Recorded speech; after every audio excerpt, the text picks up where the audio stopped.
Nick Bailey. How you doing, buddy? Hey, good.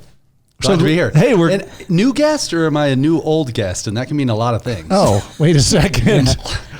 We'll just say you're a wonderful guest. How's that? That's nice. Yeah, I like that. Yeah, we're kind. Yeah, of course. Okay, so having a good time here. So, Nick, I mean, you're like an industry guru, long time. Did you ever think you'd be called that? No. Listening to you say it makes me uncomfortable. Oh, I'm sorry. All right, I care about your feelings on the show. But I appreciate it. It's I never imagined. Well, gee, man, you got 23 years of real estate industry experience. Yikes. A decade makes you experienced. A couple of them, you start looking down the guru line there. Yeah. You get some expertise. I mean, you've been in so many different aspects of this industry. You were with RE/MAX for quite some time. Your initial kind of 12-year tenure here. Yeah. You were gone for what, 7 years? 7 years. Yeah. On my sabbatical. Your sabbatical? Yeah. Yeah, we're not going to call it your internship, right? No, people are referring to it as my sabbatical. Sabbatical now? That works for me. Okay, there you go. I love it. And then, you and I were talking a little while ago and said, what if we put the band back together? Some of the amazing things we could do at RE/MAX here. Yeah, the phone rang, caller ID, and smoke started coming out of the left speaker. I went, what does Adam want? Because that was in your caller ID still? Of course. Yeah, there you go. Yeah, because we had texted and run into each other through industry events throughout the years. Yeah, we're like almost neighbors also. Yeah. Not too far from each other. And we were on the same planes, same places. Yeah. Yeah. Like, what's up, buddy? And then I go, this is a weird phone call. And you go, what's up? And I go, hey, what do you think about coming back? And you're like, yeah, that's a weird phone call. I think I said, what the hell are you calling me for? That's how I remember it anyway. I love it. Well, it worked, and we're having a blast. And if you hadn't called, I wouldn't be here. That's so right. Thanks for the call. Well, thank you for answering. You could have hit ignore, the red button on the phone. Yeah, curiosity killed the cat, though. So anyhow, super happy to have you here, and this is your first appearance on Start With a Win, so this ought to be a lot of fun. It is. I feel honored. Well, I'm honored to have you on here, my friend. Thank you. So we got a lot of fun stuff going on in our industry right now, and I want to talk about 2020. You've participated in the industry even as recent as a few months ago as a real estate agent. Mm-hmm. You've been a broker. You've obviously been an executive throughout the industry, worked in all sorts of different aspects of it, from brokerage, franchising, technology, all these different things. Right. So some really cool perspective and insight. So I want to talk about three different things here. First of all, perspective for 2020 from an agent's viewpoint. I want to talk about perspective 2020 from a broker's viewpoint. Okay. And I want to talk about it from the consumer viewpoint as well. Yeah, super interesting. So let's dive into this. Let's actually start with the consumer. What should the consumer be thinking about in 2020 in the real estate space? Here's what I love about the consumer piece of it.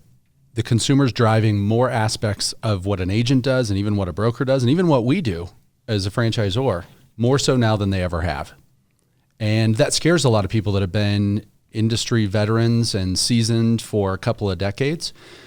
Because here's, to me, foundationally, people ask me all the time, as you know, Adam, there's a ton of noise out there. And because I was an exec at Zillow, what are they doing? What is this company doing? And how about this company?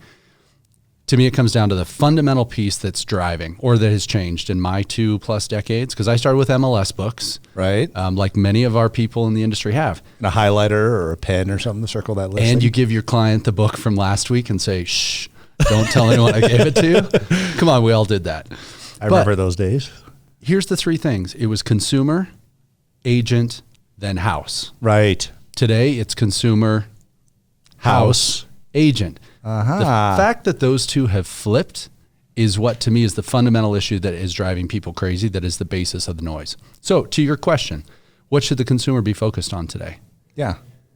Statistically, 93% of millennials, which is the largest home buying population now, are using an agent. 93%. Wow. More consumers or buyers and sellers are using an agent today than in my lifetime in this business. And so what it's telling us is consumers still want an advocate in the process. Right. The best advocate they can get. So we went through this phase of transparency of here's all the listings, here's all the data, here's what my neighborhood's doing. And now consumers are saying, I want advice to make the right decision. So you think that is because the the transaction itself, or is it because of the agent themselves? Or, I mean, what's the combination there? Why are there more consumers that want agent assistance than ever before? Because obviously the consumer wants to be involved in the transaction probably more now than they ever have been as well. Yeah. And I think instead of maybe a buyer coming, when I first started as an agent, coming to me and saying, I need to see what's on the market. So we were an access provider. Right. Now they get all this data, all this information, and now it's, what do I do with it? So they're the guide more now than ever before? Absolutely. It's not just about access. Okay.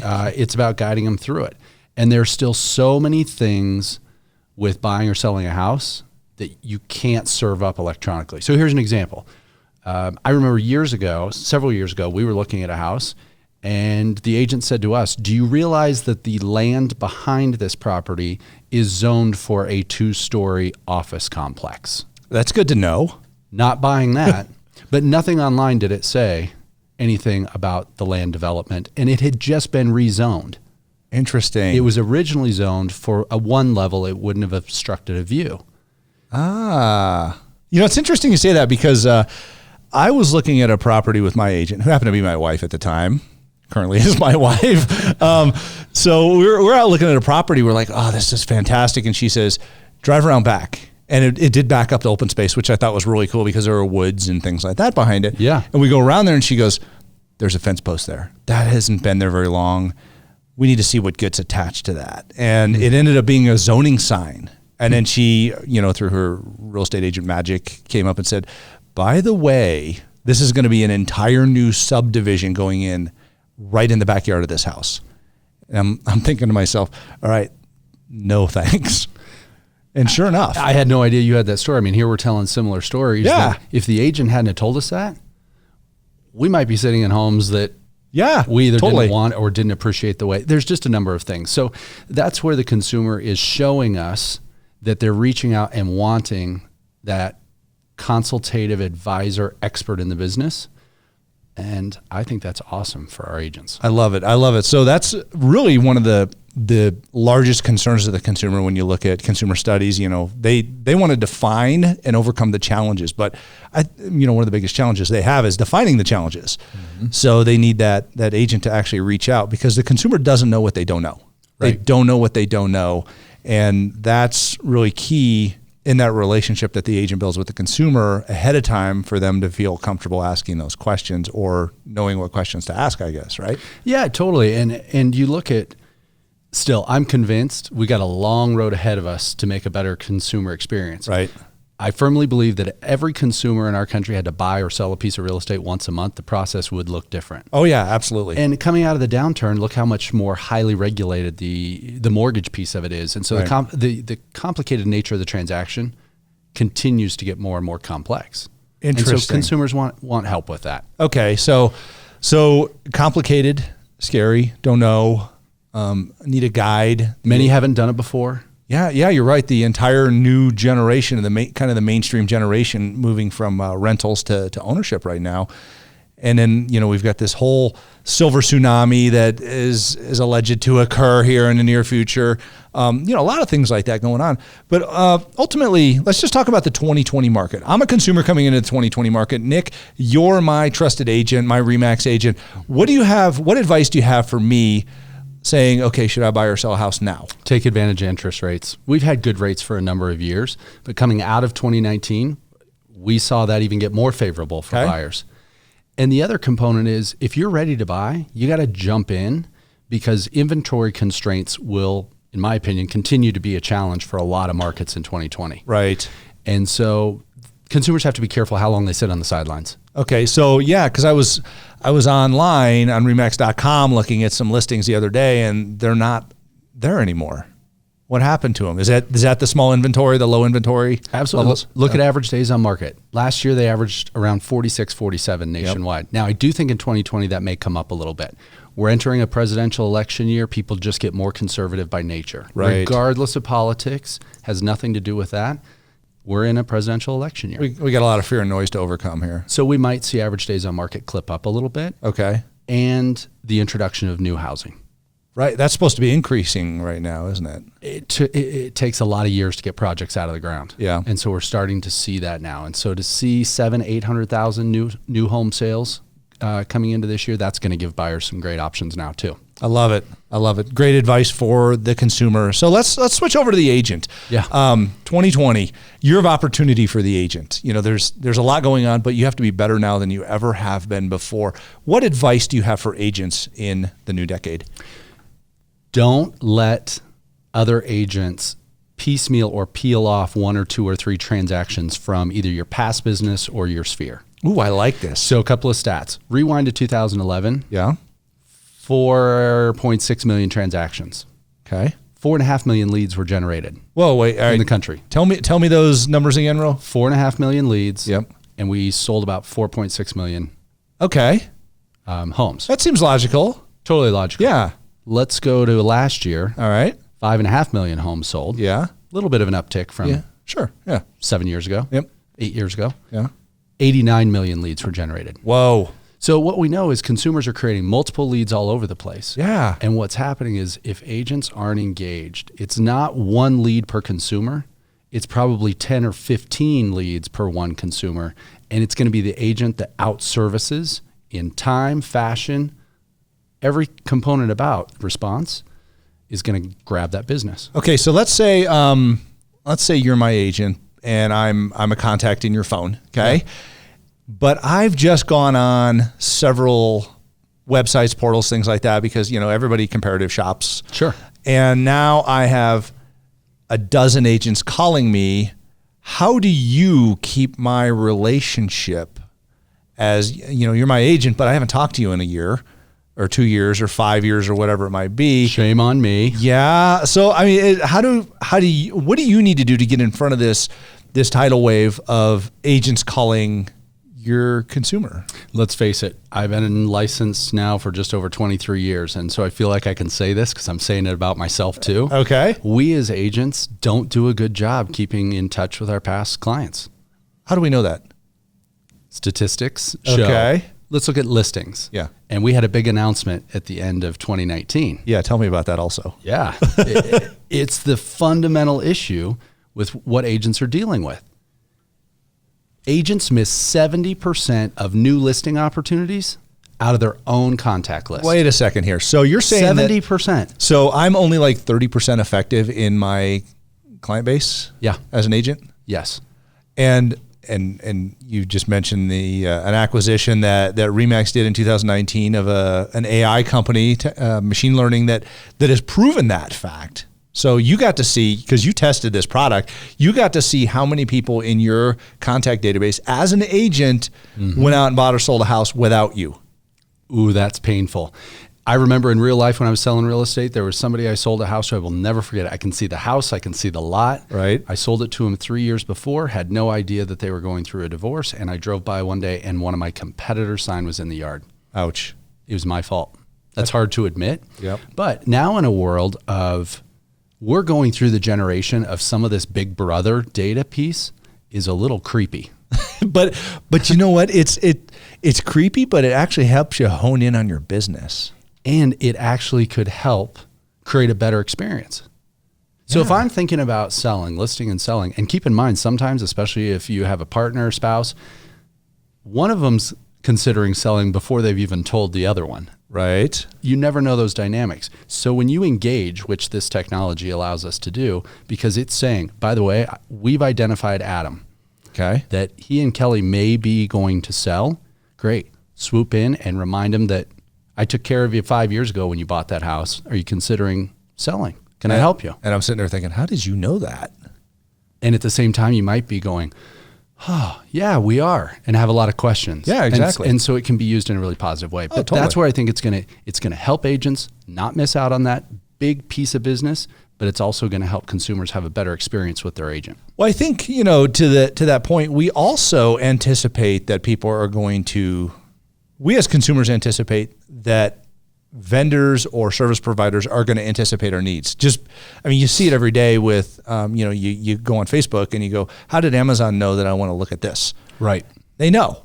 Right. So why shouldn't we in the real estate industry know that somebody needs our services that we've done business with in the past? And we have the know, like, and trust. We just haven't had the recency of communication with them. Exactly. Okay. And I don't know about you, but there are many times when instead of seeing random products that come up, if I open and have an online experience and ladies' shoes come up, I'm just not interested. Right. But man, if they pop up, here's the new men's Magnani business shoe. I'm like, interesting. They know my style. Right. And so it actually helps me shortcut the process. So from a big brother creepy data, I don't mind it at all. I'm not scared of it. If Alexa at home is listening to me, or if Siri and can help me, I'm all in. I love it because, agents do spend money on cultivating relationships. They do spend money on marketing. So instead of spending a nickel on 2,000 different contacts, not knowing, okay, what is that nickel going to give me? Wouldn't you rather spend $1 on 100 contacts and go, I'm going to give them a greater experience? When I hear an agent say, I need leads, I know where you're going with this one now. I have to find leads somewhere. Yeah. What's the best lead you can get? A repeater referral business. A free one. Yes.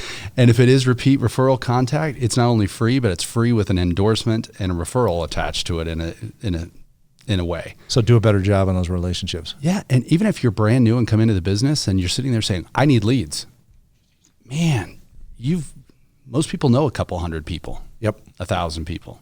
Yeah. Even if it's only 50. It's amazing if you engage and say, okay, you don't have real estate needs. Do you know someone that might? You'd be shocked at how many people say, my neighbor, I have a colleague. But you have to ask the question. And this is something that hasn't changed. Agents are terrible at doing that. True. So let me sum this up real quick for agents. Don't go get more leads. Get better relationships. Love it. Great way to say it. Awesome. I'm going to steal that. All right. It's yours. Okay. Sure. We've got recorded evidence now. So last one. Yep. For 2020. Yep. Brokers. What should brokers be concentrating on? Growth. Tell me about that. Look at the constraint on margins that brokers have experienced, and they have pressure on their margins. Okay. It's just what they're dealing with. So should they be looking at ancillary services? Does two things: helps their profitability, helps consumers have a better experience. Did a survey, it's been about 2 years ago. Do you know what consumers said after they closed a transaction? What's that? 60% of them said, I'd rather have a root canal. Oh, that's lovely. I don't know about you, but I've had a root canal. I think I'd rather buy or sell a house. Yeah, I'm with you. But for most, they don't. Yeah. And so brokers have to figure out how to scale their business, because that is going to make up the margin piece. Okay. We've seen it in retail. Look at the hardware store 25 years ago on the corner. They were working off a 35% margin. Okay. Now look at something like Costco. They work off a 6% margin, but they do it in volume. The exact same thing is happening in the brokerage business. It's tough out there to be unaffiliated and maybe have 14 agents. So I've got two parts to that then. So you just talked about unaffiliated. So really what you're talking about is the scale that we provide as a brand, as a franchisor, to help the brokers spend more time growing their business and help their agents. We just talked about the agent piece of this, help the agents do more business. So with all of those things working together, you add on ancillary opportunities like Motto Mortgage, for instance. That's brilliant. Yeah. I mean, it gives the broker a greater opportunity to actually work on their business instead of working in their business. And it's twofold. It's helping the consumer because they want a better one-stop shop experience. Yep. And at the same time, it's going to help their profitability. I love it. But they've got to grow. I mean, that's one thing that hasn't changed. If you're not growing, you're dying. That's true. Yeah. You really are. You can't sit still in business. That's right. And especially not in brokerage. You've got to scale it and cover more territory. Wow, some amazing business tips. Hey, Nick, let's switch over to a few questions that we talk to all of our guests about here. Okay. You'll put me on the spot. I want to put you on the spot. So, all right, here's a good one for you. Favorite book and why? Business or personal? You know what? You choose. Okay. Just favorite one that top of mind. Yeah, top of mind. The Little Prince. Ah, interesting. Most people haven't heard of it. It's a children's French book. Wow. Is it written in French or is it written in English? You can buy the English version. Okay. But I read the French version my senior year of high school. Okay. What's it about? Took me 2 semesters to read it, and I think it's a 3rd grade level. Here's the piece that I loved about it. Okay. Kids are actually winning over adults. And here's what we do as adults. I meet you at a party or a function. Right. Hey, Adam, nice to meet you. What do you do? Judge. For a living. You tell me. Check. Great. I've put you in a box. What do you do for fun? Where do you live? Oh, yeah. If we're both 10 years old, never met you, and you give us a soccer ball, what happens? We play. We play. I don't care your background, where you came from, who your parents are, what your grades are, any of that stuff. Mm-mm. You're my friend. And so what you're doing is you're finding a common element right out of the gate of acceptance. And then over time, you learn who that person is. We as adults have a wall, and I need you to answer 4 questions for me before I decide if I'm going to like you or engage with you. And so this book is the premise of how children from that perspective are more open, and it creates open to different types of people, different situations. They find the best in all of it. And we wait before we jump in. I love this. There's so much deep meaning in this because we talk about unconscious bias and we talk about fair housing. We talk about inclusiveness in the organization here. And it's a good reminder of that through a really simple concept that really any of us can wrap our heads around. I have a rule. If I go to a dinner, a cocktail party, a holiday party, and I meet people for the very first time, I do not ask what they do for a living. I love that. I refuse to ask. Wow. Amazing. And it changes the dynamics. Because if I met you sight unseen and you say, I'm the CEO of Remax, worldwide company, I may have cool. I could become very intimidated. I may change my behavior based on just what you do instead of figuring out who you are. I like that. That's a key point for all the listeners. So here's another one. How do you define starting your day with a win?